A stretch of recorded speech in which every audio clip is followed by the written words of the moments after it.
नमस्कार, welcome back to our channel Hindi साहित्य में मैं हूँ सिंह सर। आज का विषय राजभाषा। हिंदी की विभिन्न भाषाओं का अध्ययन हम कर रहे हैं, जिसके अंतर्गत प्रमुख विषय, महत्वपूर्ण विषय राजभाषा। राजभाषा शब्द को अगर विभक्त किया जाए तो इसका अर्थ होगा राज्य की भाषा, अर्थात किसी राज्य के जो कामकाज की भाषा होती है उसे हम राजभाषा कहते हैं।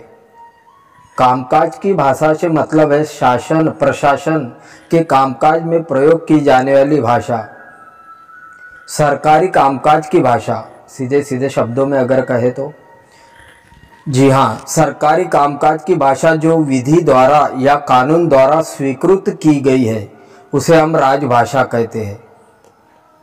इतिहास में अगर आप देखेंगे तो पता चलेगा कि कैसे कामकाज की भाषा राजभाषा बनी। पुराने समय में, बहुत लंबे समय के पहले, अकबर के समय में फारसी जो थी वो कामकाज की भाषा थी। बाद में अंग्रेज आए, तब अंग्रेजी कामकाज की भाषा बनी। देश जब आज़ाद हुआ तो संविधान में हिंदी को राजभाषा का दर्जा दिया गया। तो यहाँ तात्पर्य यह है कि शासन प्रणाली और कामकाज की जो भाषा है वह राजभाषा कहलाती है। भारत के बहुत सारे राज्यों में, उत्तराखंड में हिंदी के साथ साथ संस्कृत को भी दूसरी राजभाषा का दर्जा दिया गया है। बिहार में हिंदी के साथ साथ उर्दू को दूसरी राजभाषा का दर्जा दिया गया है। नागालैंड की राजभाषा अंग्रेजी है। दक्षिण भारत के बहुत सारे राज्य ऐसे जहाँ वह अपनी भाषा में कामकाज करते हैं। तो राजभाषा केंद्र स्तर पर और राज्य स्तर पर एक भी हो सकती है और अलग अलग भी हो सकती है। भारत के संविधान में हिंदी को राजभाषा का दर्जा दिया गया।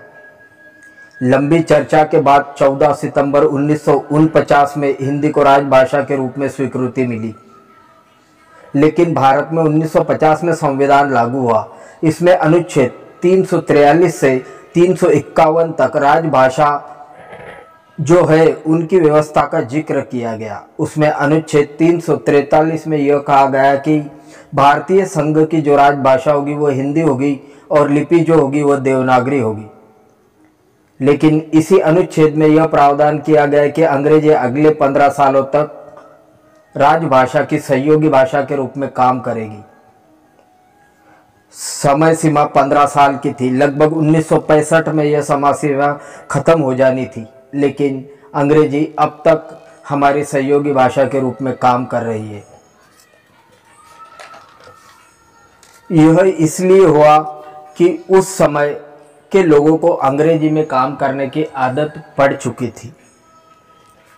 राजनीतिक इच्छा शक्ति के अभाव में आज़ादी के बाद से अब तक अंग्रेजी का प्रयोग हिंदी की साथ साथ किया जाता है। यह इसलिए किया गया था कि अंग्रेज़ों के शासन तक जो सारी व्यवस्थाएं थी वे सभी अंग्रेजी भाषा में होती थी। तो लोगों को उस भाषा की आदत पड़ चुकी थी। कामकाज में उस भाषा की आदत पड़ चुकी होने के कारण उसका पूर्ण अभ्यास हो गया था। इसी कारण अंग्रेजी को सहयोगी भाषा के रूप में 15 वर्षों के लिए लिया गया। परंतु यह सिलसिला अब तक जारी है। बैंकों में और कई सरकारी कार्यालयों में अंग्रेजी आज भी सक्रिय है और शायद दुनिया का एकमात्र देश भारत है कि कोई विदेशी भाषा उसकी राजभाषा आज़ादी के बाद से अब तक अंग्रेजी का प्रयोग हिंदी के साथ साथ किया जाता है। और यह इसलिए हुआ कि अंग्रेज़ों के शासन तक जो सारी व्यवस्थाएं थी सब अंग्रेजी भाषा में होती थी। तो लोगों को उसी भाषा में कामकाज करने का पूर्ण अभ्यास हो गया था और यह सिलसिला अब तक जारी है। और शायद दुनिया का एकमात्र देश भारत है कि कोई विदेशी भाषा उसकी राजभाषा के रूप में स्वीकृत है। बाकी दुनिया के सभी जो देश है उन्होंने अपनी ही भाषा को राजभाषा बनाया है, अपनी ही भाषा को कामकाज की भाषा बनाया है। जहाँ तक राजभाषा के प्रयोग के क्षेत्र की बात है, कामकाज के प्रमुख क्षेत्रों की बात है, तो यह शासन, कार्यपालिका, विधायिका, न्यायपालिका, सर्वोच्च न्यायालय, लोकसभा, विधानसभा जैसे क्षेत्रों में प्रयोग की जाती है।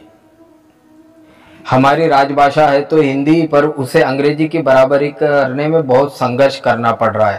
कहने को तो हिंदी को राजभाषा कहते हैं, परंतु हम अधिकतर काम अंग्रेजी में करते हैं, क्योंकि ज़्यादातर लोगों को लगता है कि अंग्रेजी के पठन पाठन से हमें रोजगार उपलब्ध होगा। अंग्रेजी का एक वर्चस्व है।